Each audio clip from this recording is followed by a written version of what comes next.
museum at FIT is the most fashionable museum in New York City. Our mission is to educate and inspire diverse audiences with innovative exhibitions and public programs that advance knowledge of fashion. Some fashion exhibitions are just a display of beautiful clothes. They don't tell you anything new or important. All of our exhibitions are based on original research because we want to make sure the exhibitions are both beautiful and intelligent. If I had to really describe the museum at FIT in one word, I would say relevant. Provocative. Kaleidoscopic. Intelligent. Seminal. Fabulous.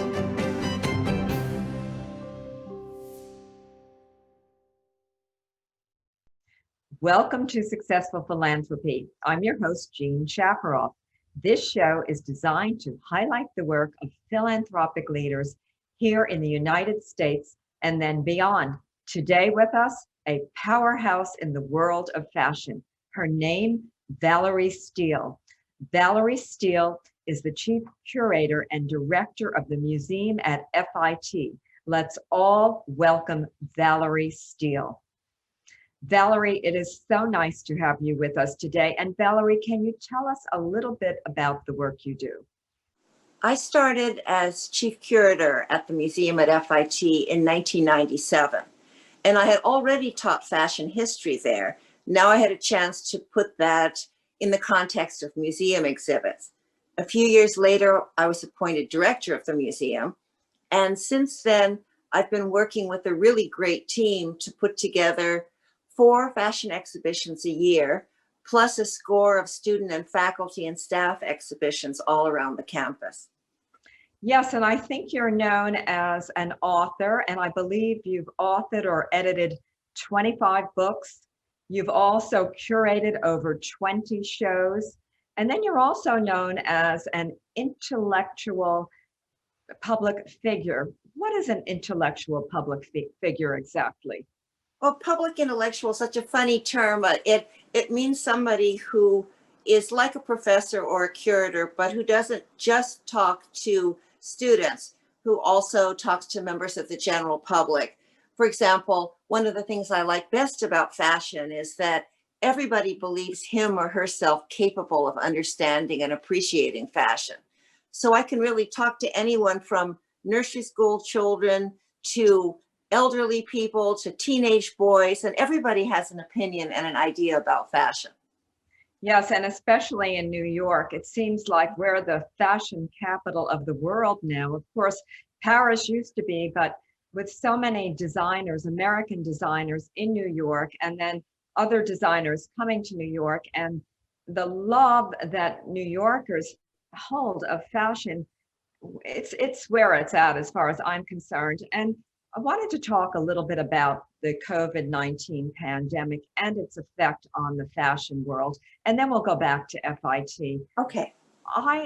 From everything I've seen, it's had a miserable effect. Many people lost jobs. A lot of the fashion houses weren't selling the way they normally do. And then a lot of influencers and people who are generally out and about, like myself, wearing beautiful fashion, are almost afraid to show their sense of fashion right now because of all the suffering. Is that going to change, and will it change soon? It's been a terrible year for fashion, of course. Independent designers have gone out of business, stores have closed, and many consumers either don't have the money or, as you say, are reluctant to dress up because there are not many places you can dress up for anymore. We're not going often to the office, and there are fewer parties, and they tend to be smaller parties just with a few intimate friends. So there are less occasions to dress up. The problems with fashion, though, have been going on for a long time. It's just that COVID really exacerbated that. We need to reset the fashion system in a way so that it's more sustainable, and we can enjoy all of the really good things about fashion, the way fashion helps us make life special and beautiful, while minimizing the things that cause problems to sustainability or to making people feel inferior.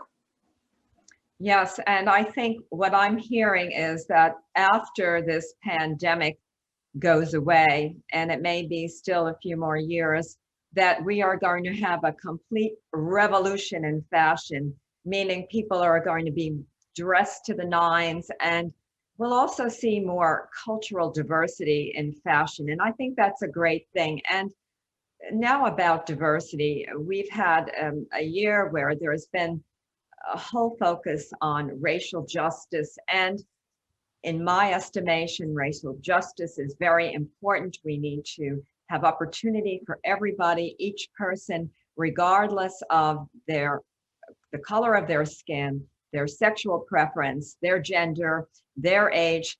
Everyone has to be treated fairly and equally. And what are you doing at FIT to promote racial justice? This has become an enormous international movement now in the wake of Black Lives Matter. FIT has diversity, equity, and inclusion initiatives, and so does the museum at FIT. We've been working very hard at the museum to try and diversify and decolonize our collections, our exhibitions, to diversify our staff, our programs. Everything about the museum has to be, I think, more inclusive and more diverse. A few years ago, one of our brilliant young curators, Liz Way, did a show on Black fashion designers. And when she was working on it, she found that out of all the designers listed on major sources online like Vogue.com, only about 1% were Black. And this was astonishing to us because the entire world loves Black culture. And there's been so much influence by members of the African diaspora on global style. And now finally, once again, we're trying to get more Black designers into the public eye, supported in a way that, because of years of structural racism, wasn't really true before. So now Liz is working on doing an even bigger show on Africa's fashion diaspora. The museum has been buying a lot more work by a wide range of designers of African descent from around the world. And I think this will be a very exciting and important thing, because all studies of creativity have shown that the more diverse the pool of players is, the more creative the results are. We're also working on a show about Latin American fashion that will be curated by Tanya Melendez. And we have done shows before on Chinese fashion, for example, and Japanese fashion. So there's still a lot more to be done. We've done one on global fashion capitals, which brought us knowledge of amazing designers in South Africa, in Nigeria, in Mali. So I think it's a very exciting moment, actually, to be thinking of fashion in a new way through a really global lens. No question. And I have one designer that I've been supporting by purchasing his clothing, B. Michael. He's based in New York, and I know the museum has supported him. You've had some of his clothing and some of your exhibits, and I think it's been tough for designers, Black fashion designers, and I'm so happy to hear that FIT is embracing cultural and racial diversity, and that you have done so for a long time, but I'm glad to hear that you're doing even more. And as a board member of the Couture Council, which is the museum at FIT, I've been a board member for 10 years. I have to say that I'm proud of the work of the Fashion Institute of Technology, and I'm honored to be involved. Now, what about discrimination in the fashion world? Outside of FIT, has this been going on for a long time? Well, there have been waves of, we know that there have been Black designers for 150 years, but only in certain periods have some designers become more recognized. When Stephen Burrows, for example, graduated from FIT in the 1970s, that was a moment of great sort of cultural diversity. And he and Patrick Kelly and other Black designers became famous. Willie Smith did, and they all had a great moment in the 70s and 80s. But after that, it seemed that society became more parochial. You saw fewer Black models on the runway, fewer name Black designers, lots of Black creatives were still working in the fashion industry, but they very often weren't the face of the company. In large part, I think this is because of structural racism, which involves also economic problems. So there's simply insufficient capitalization in back of a lot of Black-owned firms. Yes, and it's good to see things changing very rapidly now. And now getting back to the Fashion Institute of Technology, would you talk about some of your favorite exhibits that you've curated? Oh, well, favorites are almost always things you're looking forward to in the future. But we've done things on London fashion. I love doing my one on Japan fashion because it was all contemporary Japanese fashion, which is so avant-garde, and the Japanese are just mad for the latest fashion. It's really exciting. And I did a show with Daphne Guinness, who is an absolutely lovely person to collaborate with. That was really fun to go through all of her closets and see her McQueens and her Chanels and her Valentinos, and to interview her friends about her creativity. Gothic Dark Glamour was a great fun show. Lots and lots of goth kids came to that and liked the show.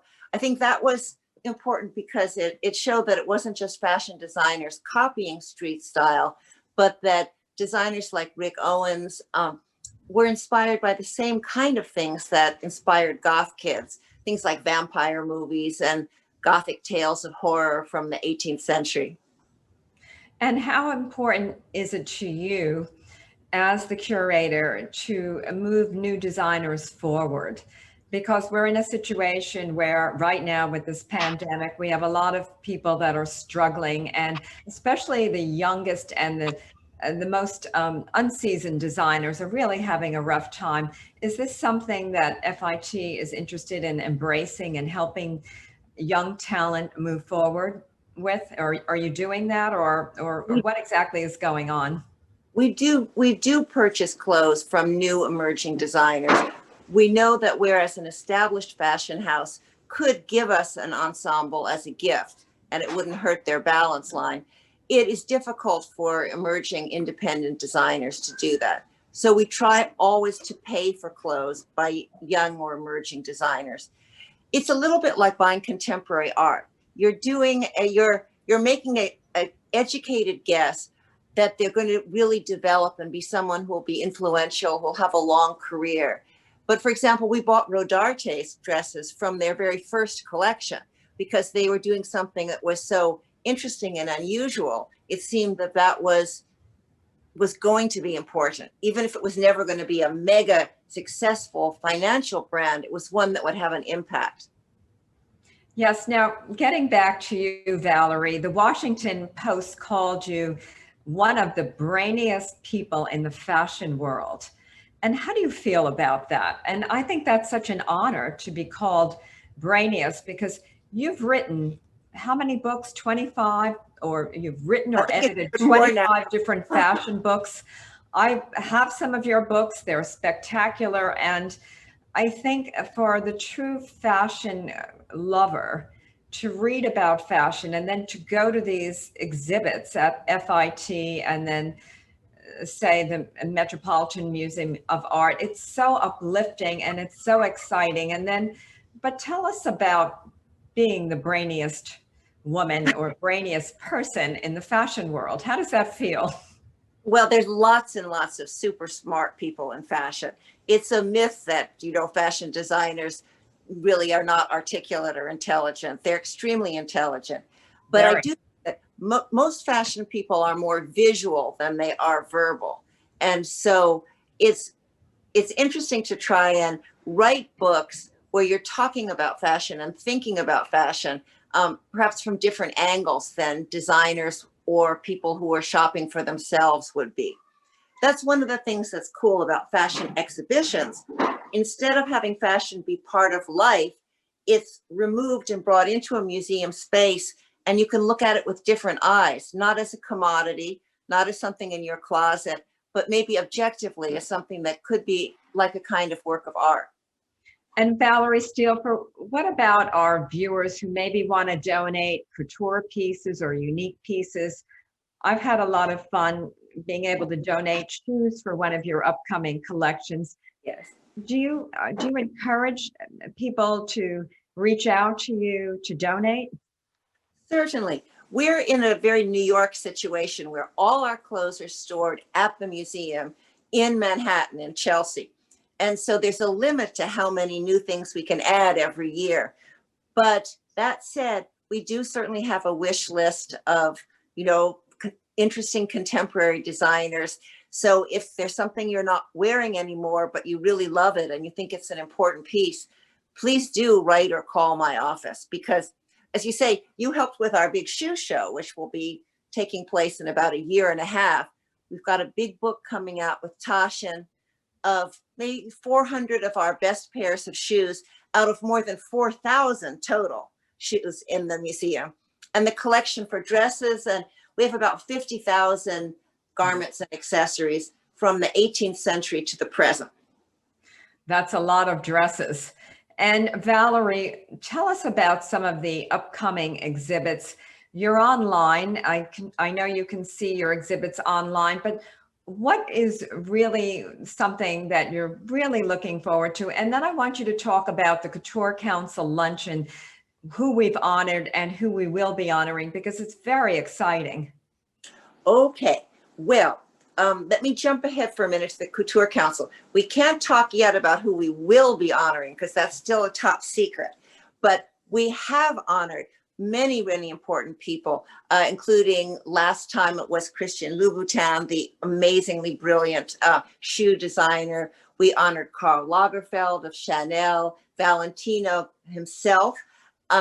We honored Dries Van Noten, Manolo Blahnik, Carolina Herrera, Isabel Toledo, Narciso Rodriguez, Oscar de la Renta, so many great designers. And this is our big fundraiser. As you know, the Couture Council is a membership group that supports the museum at F.I.T. And one of our biggest fundraising events, the biggest one, is the Couture Council Awards Ceremony and Benefit Luncheon, which we hold once a year. And so that gets together about 600 of New York's fashionistas, and people fly in from other states. It's a very glamorous, wonderful moment. I remember when we honored Valentino, so many people wore Valentino red. It was really, really glamorous. And I was wearing a little V pin, a gold pin from Cartier that had belonged to my mother, who was also named Valerie. And Mr. Valentino came over and he just traced the little V on the front of my dress. And I just sort of fondly thinking, oh, there, V for Valentino. So the Couture Council is important for us because F.I.T. is part of SUNY, the State University of New York. So we're a public institution, and that means we need to raise money to collect, conserve, document, exhibit, and interpret fashion. And all of our staff, of course, and some funding comes from all of our staff is paid for by F.I.T., so by the city and state. But in order to put on all of these exhibitions, we need to raise additional money. And the Couture Council's been such a wonderful, reliable way of doing that. Of course, we also get support from corporations. Nordstrom's been a big supporter of ours, and from foundations like the Kobe Foundation and NISCA. But it's actually people, Couture Council members, who have been our most reliable supporters. Yes, and these luncheons are fun. And every year the luncheon is held at Lincoln Center. It opens up Fashion Week in September. Many celebrities show up. It's a real seen and be seen event. And I've been going for years. I enjoyed meeting all of the top designers and being part of this great luncheon. And so Couture Council, I have to say, under your leadership, Valerie is doing a great job. And let's talk a little bit about the Fashion Institute of Technology and a little bit about how important it is for these young students and their futures. I know if I wanted to study fashion and have a career of it, F.I.T. would be the place to be. Well, F.I.T. is an extraordinary place. It was founded in 1944 in the middle of World War II, when Paris was occupied by the Nazis. And so members of the fashion industry in New York thought, we need a first-class school that can train future designers and fashion executives and marketers. And so they started the school, which has grown and grown and now has more than 50 different majors. So it's not just fashion, it's advertising, it's communications, it's illustration, it's toy design, it's interior design, it's business technology. It's a really expansive school of art and design, business and technology, and it's part of SUNY. And the museum has been a division of FIT since 1969. That's when it was founded as the design laboratory for the fashion industry. So fashion designers and fashion students and other students could come in and use the collection as inspiration. And then when they built our building in 73, we started to have exhibitions. We had the first exhibition of Paul Poiret since ever. It was the first one in the world. And Madame Poiret loaned clothes to that. That was organized by the first director of the design laboratory, Robert Riley. And he put on other amazing shows. And he was followed then by Richard Martin and Harold Coda, who put on shows like Three Women, about about Vianney, McCardle, and Ray Kawakubo. And they put on fashion and surrealism. And so we've been putting on great shows now for decades.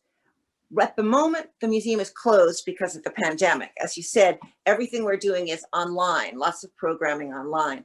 But we are ready soon, I hope we'll be able to open our show, Ravishing the Rose in Fashion, which is an incredibly beautiful look at 300 years of rose imagery in fashion. And then after that, we have a big show coming up on 1990s fashion. So everything from Tom Ford to Martin Margiela, really fabulous decade, which is having a big influence right now. And we have one coming up on shoes. We're having our gigantic shoe exhibition with the huge book by Taschen. We'll have one coming up in a couple of years on hip hop, which should be really exciting. So yes, we have a million exhibitions coming up. It's all really fun and great for any fashion lover or just for someone who wants to experience the culture of fashion.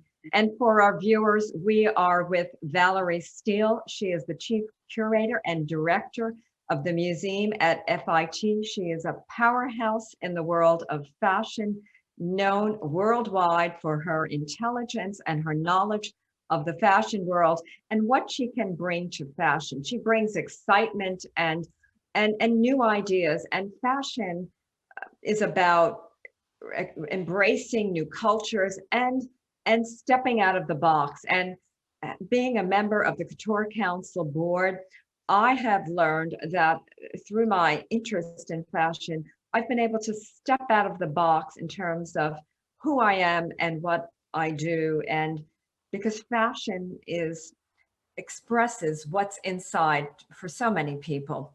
Now, Valerie, getting back to some of the graduates of the Fashion Institute of Technology, who are the most successful designers who have graduated from FIT? Because people, I don't think, are aware of who your graduates are.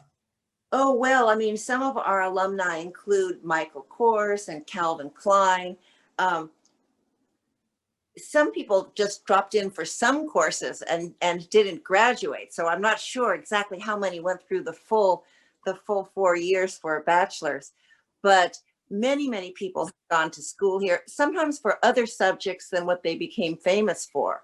So Roxanne Lowett, the fashion photographer, didn't major in photography when she was at FIT. I think she did textile design, but the students who come to FIT are so motivated. And so they often are people who have had an image of what they want to do ever since they were little children. And it's very exciting.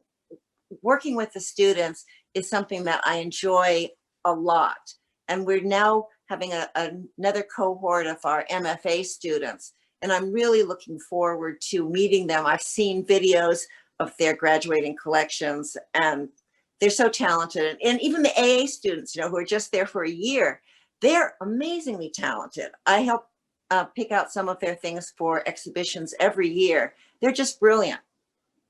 Yes, and people like Michael Kors and then Calvin Klein, these designers have really, really made it. And I see they're also very involved in the giving back process. And I think that's so important. This show is about philanthropy. And Valerie, how can people get involved with the Couture Council? I understand there's a membership and you encourage membership. And how can they volunteer? What can people do? Well, we have a range of memberships. The basic membership for a person or a couple is $1,000 a year, but there are also youth memberships for $350 and professional memberships. So if you're working in fashion, but you're still young, they're $350 memberships. All of our programs and exhibitions are free to the public.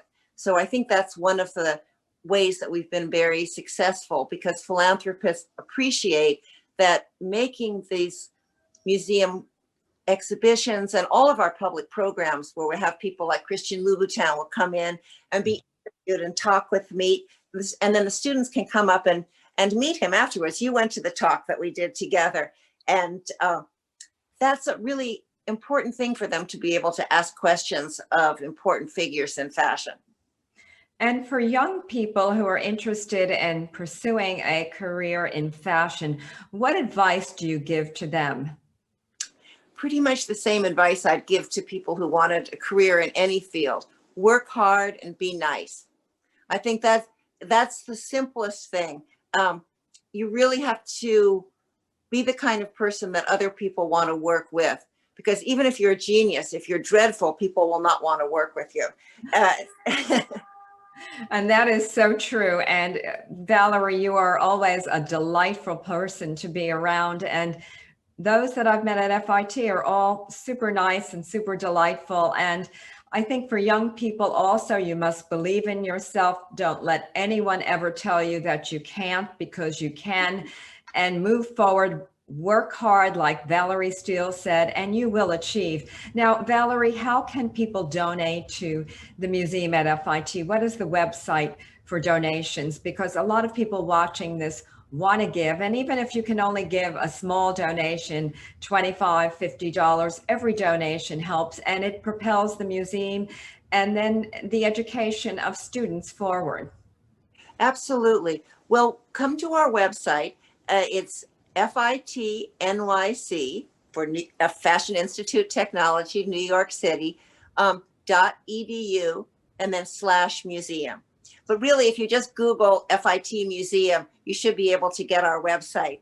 And then they'll have places that you can contact about making donations or finding out about, when we come back, tours and classes and other things you can do at the museum. And then they can also find out how to watch the virtual exhibits, correct? Absolutely. And all our programs are on YouTube, etc. So yeah, if you come to our website, you can find out everything.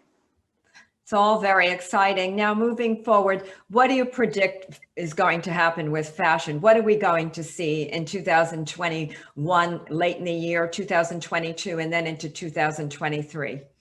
Well, a lot of people who've looked at history feel that there's a lot of pent-up longing for fashion and for socializing and going out and having fun with your friends and feeling and looking special.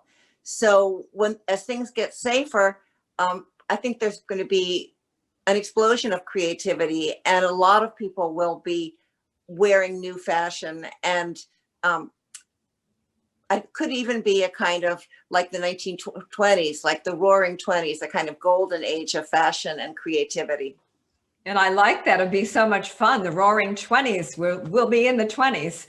And I think you're right. People are so bottled up from staying home and social distancing, wearing masks and not being around too many people. And people just, once it's safe, people want to go out and have a good time, and they want to express themselves through fashion. And I do hope we have a big revolution in fashion, and people aren't afraid to get up, and maybe we'll even enter a period of costumes where people imagine themselves in different roles as different people and different things, animals or whatever. I love that. I mean, I love Oh, fashion. you have to So come to Japan with me next time, Jean. We'll go visit the cosplay kids in Japan.